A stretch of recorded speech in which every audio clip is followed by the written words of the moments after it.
Hey everybody, look at this. It's me, Catherine Hudson. Let's see. Oh, coming to you from my phone again today. Wow, sorry. Because Facebook is not working on my computer. I'm not a big fan of this, but today I am reviewing the final book in George R. R. Martin's Song of Ice and Fire series. It's backwards because this is on my phone. And I'll be reviewing this and also giving this actual copy in my hand away to the winner of this week's giveaway, which will be announced next week. And then whoever wins also gets a copy of Daughter of the Drackan. This is the first book in my Gyenona Children duology. It's dark fantasy, kind of goes hand in hand right here.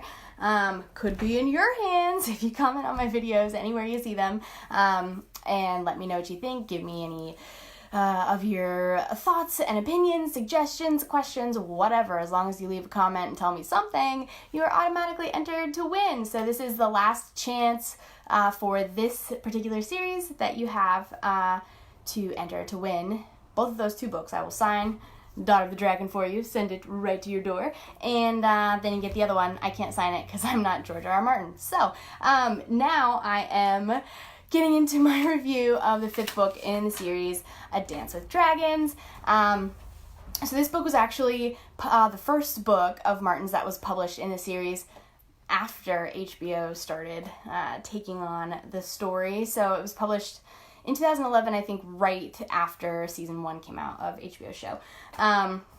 And it is the book of Martin's that has had the longest wait time for the next one in the series. It's been 8 years, so I'm really, really hoping that he can get the ball rolling with the next book, and maybe having watched HBO finish the storyline in the way that they thought was most appropriate will give him some inspiration or motivation, or like, hey, get back on this train of writing these stories, because I really wanted to see what was in his head and how he was planning on finishing this story, because I am absolutely in love with his writing and his world building and characters, and I was so excited to see him finish these things before the series finished. That there was a rumor going around a while ago that he was going to put out the next book, the sixth book in the series.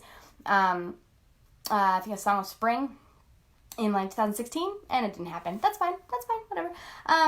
So here is my review of A Dance with Dragons.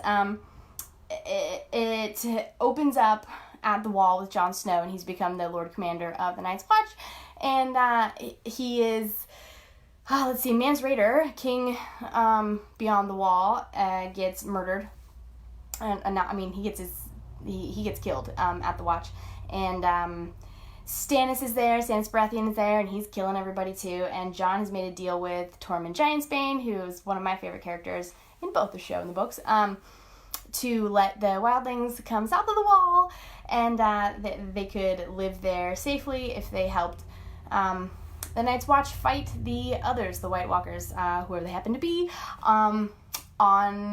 if they help fight them. So everyone's kind of pissed off about this deal that he made with the wildlings, and then he gets a letter from Roose Bolton, who's taken over Winterfell and has declared himself King of the North, that Bolton's demanding the return of Arya and Theon Greyjoy to him, and Jon has absolutely no idea where they are. He wants to go off to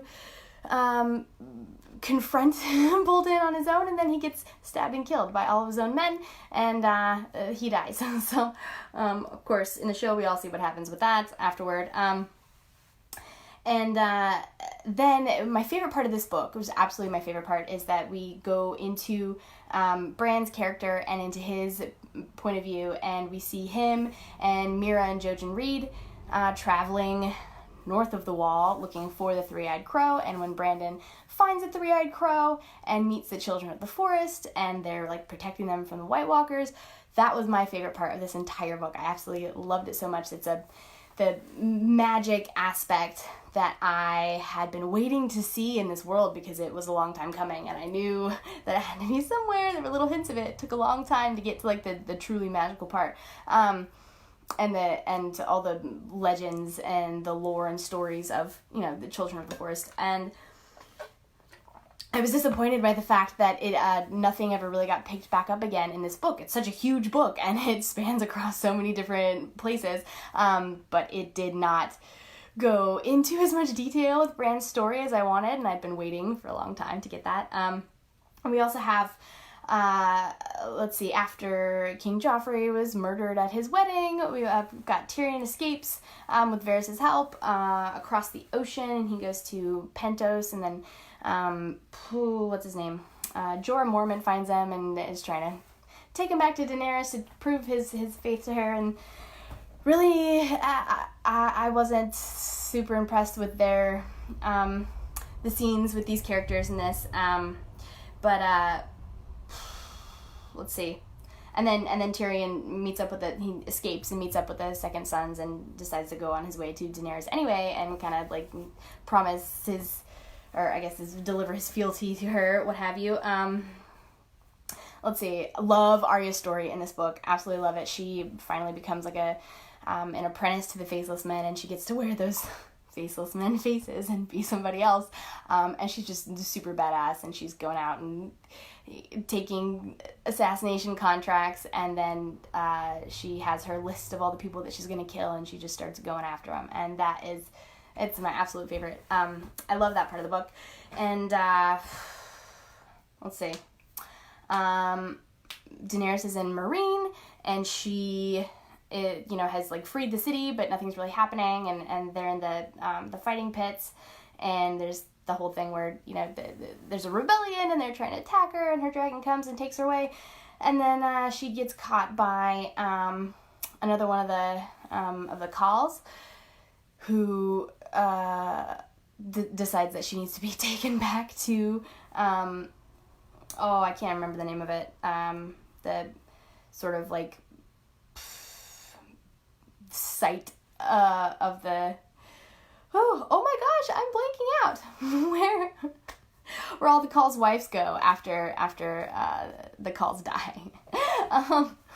So Daenerys' story kind of just like peters off a little bit in this book, and then there's all the stuff with Ramsay Bolton, Roose Bolton's son, and how he's just like totally awful, and he's torturing Theon Greyjoy and turns him into Reek, which that was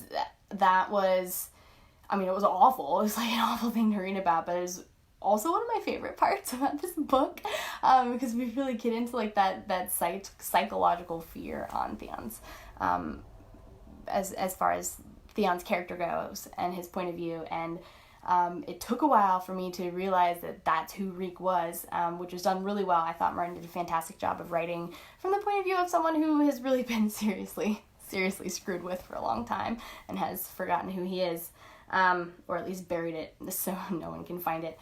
And then Roose Bolton marries Jane, actually, who is one of Sansa's handmaidens, and it wasn't Sansa. So this escape with Theon Greyjoy from Winterfell, when they're escaping Ramsay Bolton, was totally different in the show. Okay, I have promised I'm not going to be talking about the show. Everything started diverging. This is really where things started to split. Let's see. There wasn't too much of... Hi, Sammy, I see you there. There wasn't too much of Sansa's story in here that I remember. Maybe I'm remembering incorrectly. I'm not sure. And then the ending though of this book just left so many things. There were so many stories that were here, so many stories that were opened up and left on just cliffhangers, and I was so disappointed that there's nothing left. There's nothing resolved. And obviously the show took things in a completely different direction. So I'm feeling like I'd have to give A Dance of Dragons, I don't know, like an 8 out of 10, maybe like a 7.8, because this is my personal opinion of being disappointed at the fact that, thank you, I see TG saying, I'm finishing reading these books because they're huge. Yes, thank you for that respect. I love really, really big, long books. This makes me very happy, so I've read them all 3 times.